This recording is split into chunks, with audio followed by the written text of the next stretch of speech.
लाओ बहू, सब्जी हमें दे दो, हम काट देंगे। रोज की तरह मालती देवी टीवी पर भागवत कथा देख रही थी और उनकी बहू माया रसोई में खाना बना रही थी। तभी मालती देवी की बेटी वैशाली का फोन आता है। अरे अम्मा, एक खुशखबरी देनी है। वैशाली उत्साहित होकर बोली।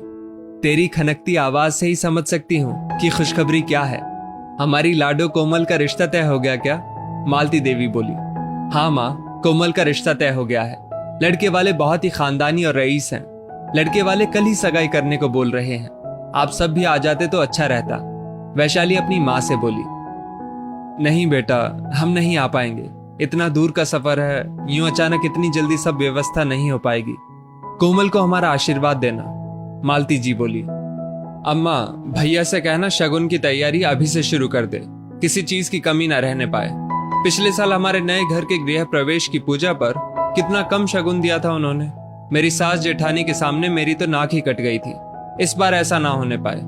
वैशाली ने अपनी मां से कठोरता से कहा। मालती देवी इस घर की बुजुर्ग, पति तो अब रहे नहीं। उनकी 2 विवाहित बेटियां, एक वैशाली और दूसरी अलका। मालती देवी का एक बेटा मनीष है जो सरकारी दफ्तर में छोटी सी नौकरी करता है। मनीष की 2 बेटियां हैं। उनमें से एक की शादी अभी 6 महीने पहले ही हुई थी। शाम को मनीष घर आता है। अम्मा, दोपहर में जीजा जी का फोन आया था, कोमल का रिश्ता तय हो गया है। मनीष ने जानकारी दी। हाँ बेटा, वैशाली भी कह रही थी कि भैया से कहना शगुन उनकी हैसियत अनुसार करे, इस बार उसकी बेइज्जती ना होने पाए। मालती जी ने कहा। मनीष चिंता में अपने कमरे में चला आता है। उसकी पत्नी माया पानी लेकर आती है। माया, इतनी जल्दी सब कैसे होगा? उसके दिमाग में खर्चों की लिस्ट बनने लगी।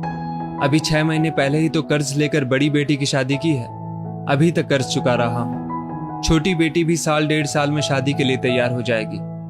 4 लोगों के आने जाने का खर्च, महंगे कपड़े, वैशाली के ससुराल अनुसार शगुन, मैं नहीं कर पाऊंगा।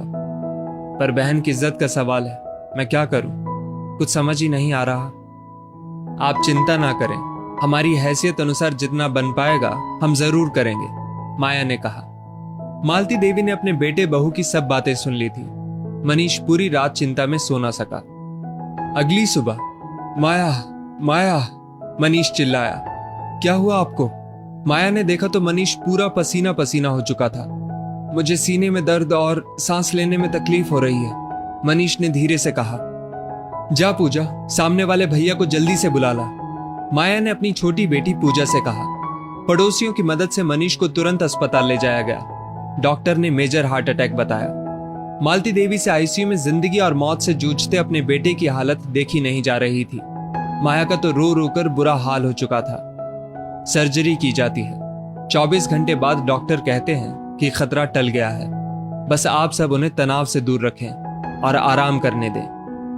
अम्मा, भैया आप कैसे हैं? मुझे पूजा ने फोन करके बताया था। वैशाली ने अपनी मां मालती देवी से फोन करके पूछा। पहले से बेहतर है, पर डॉक्टर ने उसे तनाव से दूर रखने की सलाह दी है। देखो बेटा, तुम तो जानती हो तुम्हारे भैया की साधारण नौकरी है। अभी तो तुम्हारी बड़ी बेटी की शादी है, फिर साल भर के अंदर बेटे की भी होगी। तुम्हारी बहन के भी 2 बच्चे हैं। सबको एक जैसा शगुन करना पड़ेगा, किसी को कम तो किसी को ज्यादा, ऐसा तो नहीं कर सकते। मनीष की भी एक बेटी अभी ब्याहनी बाकी है, तो क्या तुम्हारा भाई कर्ज ले लेकर पूरी जिंदगी ऐसे ही शगुन करता रहेगा? मैं अपने बेटे को अब तनाव में नहीं देख सकती, इसलिए मैंने फैसला किया है कि हम लोग शादी में नहीं आएंगे, बस पैसे भेज देंगे। इससे तुमको जो सही लगे बच्ची के लिए ले लेना, क्योंकि सबके आने जाने का, महंगे कपड़ों का खर्च भी बहुत हो जाएगा। तुम दोनों बहनें हर साल मायके आती हो। तुम्हारे भाई भाभी ने हमेशा तुम्हारा उचित सत्कार किया है, ये सब उनका प्यार है। लेकिन समाज को दिखाने के लिए मायके वाले बजट से ज्यादा शगुन मजबूर होकर करें, ये तो गलत है। मालती देवी ने साफ शब्दों में अपनी बेटी को कह दिया। अम्मा, मुझे माफ कर दो, मेरे लिए शादी में आप सबकी उपस्थिति जरूरी है। मेरी बेटी को मामा, मामी, नानी का आशीर्वाद ही काफी है, वैशाली ने समझदारी से कहा। शादी ब्याह में महंगे तोहफे नहीं, बल्कि अपनों का साथ मायने रखता है। दोस्तों, इस स्टोरी को लेकर आपकी क्या राय है, नीचे कमेंट करके जरूर बताइएगा। और ऐसी और भी बेहतरीन वीडियोस के लिए हमारा पेज जरूर फॉलो करें। धन्यवाद।